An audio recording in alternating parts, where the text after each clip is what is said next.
Sio teman semua, saya Ale dari Ale Bicara Saham. Saat ini kita akan menganalisa saham PT Sarana Menara Nusantara atau Tower. Analisa ini berdasarkan laporan keuangan kuartal pertama tahun 2020. PT Sarana Menara Nusantara bergerak di bidang investasi dan jasa penunjang telekomunikasi di Indonesia. Perusahaan ini menyewakan dan merawat menara telekomunikasi nirkabel untuk para operator telekomunikasi di Indonesia. Seperti yang dikutip dari Kontan, PT Sarana Menara Nusantara melalui anak usahanya yaitu PT Profesional Telekomunikasi Indonesia atau Protelindo membeli 1.000 unit menara Indosat pada setahun yang lalu. Sehingga sampai dengan saat ini, Tower memiliki lebih dari 19.200 menara dengan fiber optik yang mencapai hampir 18.000 km. Berdasarkan laporan keuangan kuartal pertama tahun 2020, PT Sarana Menara Nusantara masih mencetak laba sebesar 2 triliun rupiah. Yang perlu diingat, laba bersih tersebut adalah laba bersih kuartal yang telah disetahunkan.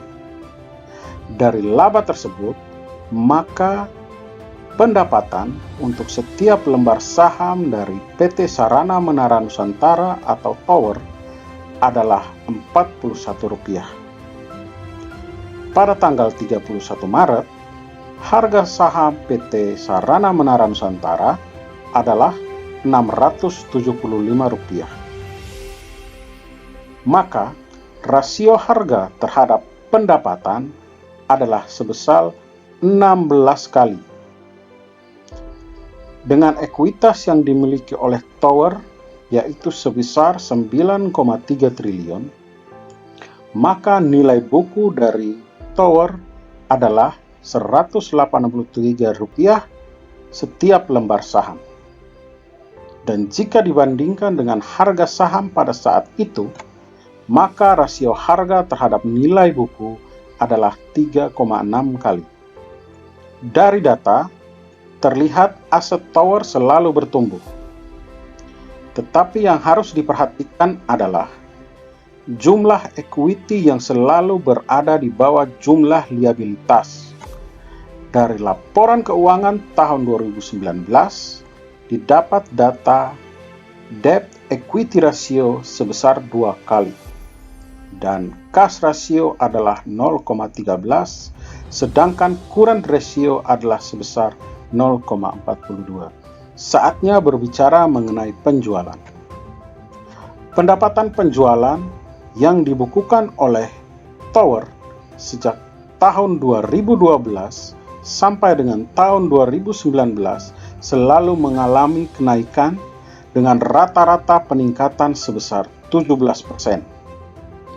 Peningkatan pendapatan terbesar terjadi pada tahun 2013 sebesar 41%. Sedangkan untuk laba bersihnya pada tahun 2019 adalah sebesar 2,4 triliun rupiah, meningkat 9% dibanding tahun 2018. Tapi, peningkatan laba tidak selalu terjadi. Ada kalanya terjadi penurunan laba, seperti yang terjadi pada tahun 2016 dan 2017. Kita sebagai investor retail, yang paling dinantikan adalah pembagian dividen. Tower merupakan salah satu emiten yang rajin membagikan keuntungan berupa dividen kepada investornya. Pada tahun 2020 ini, Tower telah membagikan dividen pada bulan Mei sebesar Rp17,86 atau dividen yieldnya adalah 2,11%. Pembagian dividen ini sebesar Rp896 miliar yang diambil dari profit pada tahun 2019. Jika berbicara rasio profit dari tower, emiten ini memiliki 72% gross profit margin, 37% net profit margin, 26% return on equity, dan 8% return on asset. Lalu, kesimpulan apa yang bisa kita ambil dari semua data laporan keuangan di atas? Yang pertama, untuk periode 3 bulan pertama tahun 2020, PT Sarana Menara Nusantara atau Tower masih mencatatkan laba. Yang kedua, seiring dengan berkembangnya aset, liabilitas dari Tower pun terus meningkat. Dan liabilitas ini sangat besar, lebih besar dibanding dengan ekuitasnya. Yang ketiga, Tower adalah emiten yang rajin membagikan dividen untuk para investornya. Yang keempat, net profit yang dimiliki oleh Tower lumayan besar, dan secara tidak langsung ini membawa keuntungan bagi para investornya dalam bentuk dividen. Apakah PT Sarana Menara Nusantara atau Tower layak diakumulasi pada saat ini?